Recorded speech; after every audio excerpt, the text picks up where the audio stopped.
Homefront The Revolution, a broken misuse of a great IP.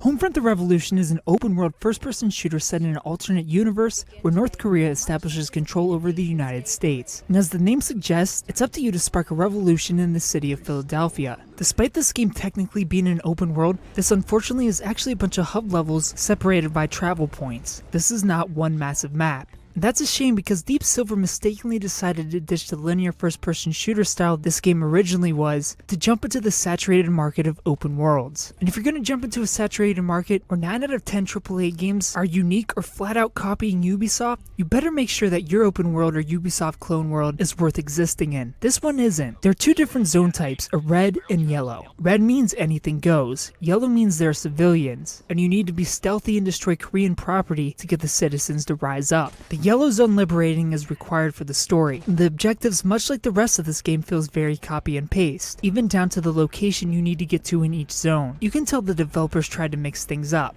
Sarcasm. It's just an ugly, brown, lazy, boring and lifeless world with Assassin's Creed style liberation points. You can take control over vantage points in the city to unlock safe houses to respawn at if you die, as well as shops to buy weapons and upgrade your gear. Weapon customization is pretty standard, but you can equip scopes and modifications on the fly, turning your 3 weapons into 9. The weapons are easily the best part of the game. Liberating the entire map will add about 8 hours to the 12-hour campaign, and this 12-hour campaign, much like the world, just feels lazy. You feel like an errand boy rather than a hero. You do fetch quests and babysit, and you get frustrated at the broken game not continuing a mission, or hard crashing 10 times in a row, or just due to the combat. The combat in this game feels completely unsatisfying, and the difficulty of the survival open world feels frustrating even on the easiest difficulty thanks to an ineffective hit detection system. You don't feel wounded when you're about to die, which in a typical first-person shooter you would get an indication aside from a bloodied screen, like a slowed character or a limping effect, as a cue to take cover and heal up. Nothing like that exists here, which will have you dying seemingly out of nowhere. You also have to rely on med packs, which for some reason can't be crafted while explosives can. Makes no sense and also frustrating because health does not replenish itself. But if you're not a fan of hard crashes or just giving up on the frustrating single player, you can play with a friend in resistance mode, which will be fun for like 5 minutes. You can customize your character with a variety of options like male or female, until you've suffered long enough to unlock helmets to hide your generic face. There are 2 modes in resistance mode, attack or defend. The best part is, neither of these modes are competitive. They're both 4-player co-op modes where you either defend a position from enemies or you invade to complete an objective. Of course, either of these modes could have turned into a Killzone style competitive mode, but that would take too much effort.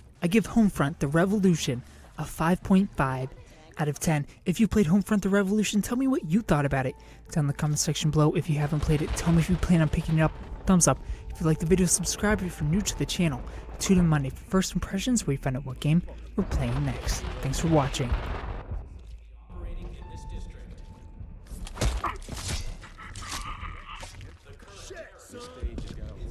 Great work, Brady. This will help get people behind us.